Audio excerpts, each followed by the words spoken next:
Kovai Vanavarayar foundation பணியாற்றுகின்ற இரா ஜெகதீசன் அவர்கள் தொல்லியலும் சங்ககால அரசியல் எழுச்சியும் கொடுமணல் பற்றி இப்பொழுது தன்னுடைய கட்டுரை. தலைவர் அவர்களுக்கும் மற்றும் அறிஞர் பெருமக்கள் அனைவருக்கும் என் மாலை வணக்கத்தை தெரிவித்துக் கொள்கிறேன். எனக்கு கொடுக்கப்பட்டது காலகட்டம் இப்போவே சொல்லிவிட்டார், குறுகிய காலத்தில் முடிக்க வேண்டும் என்று. அதன் அடிப்படையில் நான் மிக விரைவில் எவ்வளவு முடியுமோ அவ்வளவு முடித்து விடுகிறேன். கொடுமணலை பற்றி சொல்வதற்கு முன் இந்த 2 பேரை குறிப்பிட வேண்டும். இந்த கொடுமணலை முதலில் வெளிக்கொணர்ந்தவர் புலவர் ஐயா ராசு ஐயா அவர்கள். இதில் முழுக்க ஆய்வு பணியை நடத்தி இந்த ஆய்வுடைய பழமையை வெளிக்கொணர்ந்தவர் பேராசிரியர் சுப்ராயல் அவர்கள். நான் இந்த ஆய்வில் கலந்து கொள்ளாவிட்டாலும் ராஜன் அவர்கள் எழுதிய ரிப்போர்ட்டை வைத்து இந்த ஆய்வுக் கட்டுரையை ஆய்வு பண்ணியிருக்கிறேன். இதனுடைய தலைப்பு தொல்லியலும் சங்ககால அரசியல் எழுச்சியும். கொடுமணல் ஈரோடு மாவட்டம் பெருந்துறை வட்டம் சென்னிமலைக்கு அருகே தென்மேற்கே சுமார் 20 கிலோமீட்டர் நொய்யல் ஆற்றின் கரையில் வடகரையில் அமைந்துள்ளது. இந்த ஊரை பற்றி 1810 கொடுமணம் என்று குறிப்பிடுகிறது. இப்போது இங்கே பண்டைகால மக்களின் ஊரிருக்கை பகுதிகள் சுமார் 20 ஏக்கர் பரப்பளவிலும் பெருங்கற்படை சின்ன பகுதி சுமார் 50 ஏக்கர் பரப்பளவிலும் அமைந்துள்ளன.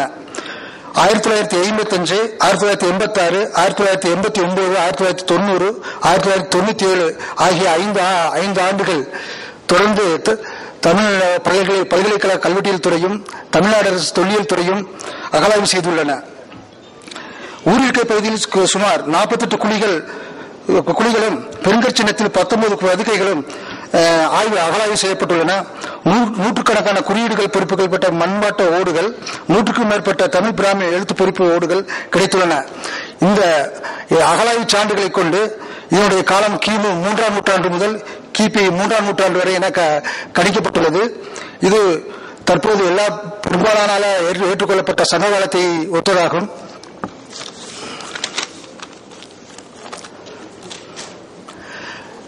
சங்க காலத்தில் முற்காலத்திலிருந்து இனக்குழு வாழ்க்கை இருப்பதாக சங்க இலக்கியத்திலும் அகலாய்வுகளிலும் குறிப்பிடப்படுகின்றன.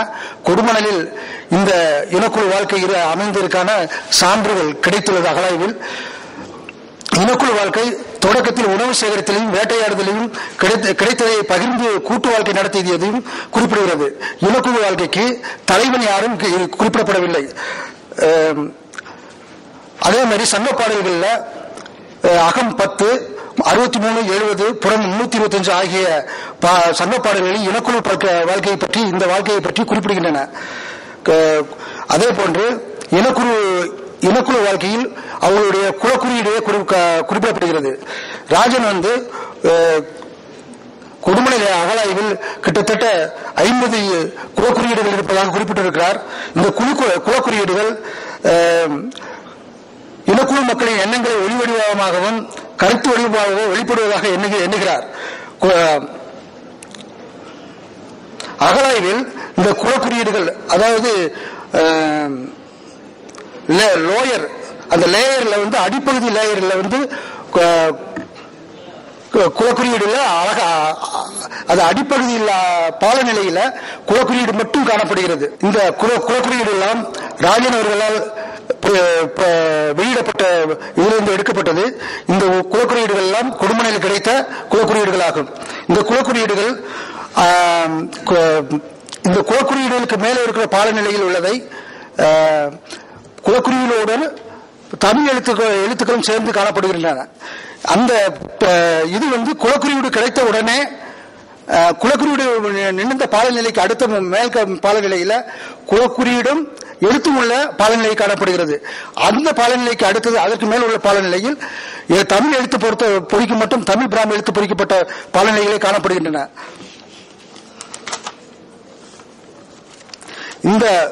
இதே நிலை வல்லம், கரூர், பேரூர், திருக்காம்புலியூர், உறையூர், கொற்கை, அரிக்கமேடு, அழகன்குளம், கம்பர்மேடு அகலாய்வு பகுதிகளிலும் இதே மாதிரி நிலை காணப்படுகிறது.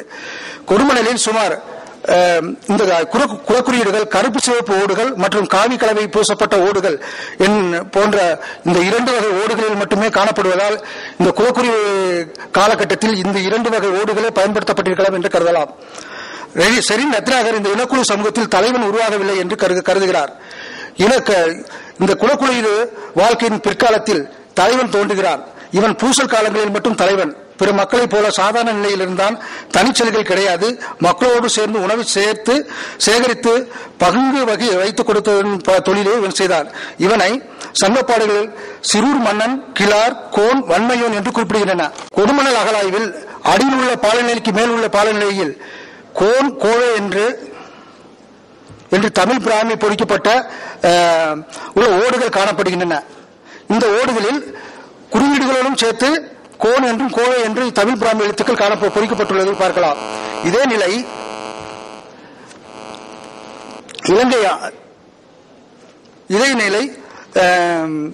கேரளாவில் உள்ள எடக்கல் பகுதியில் உள்ள கல்வெட்டில் இதே குறியீடுடன் கூட தமிழ் எழுத்து காணப்படுகிறது.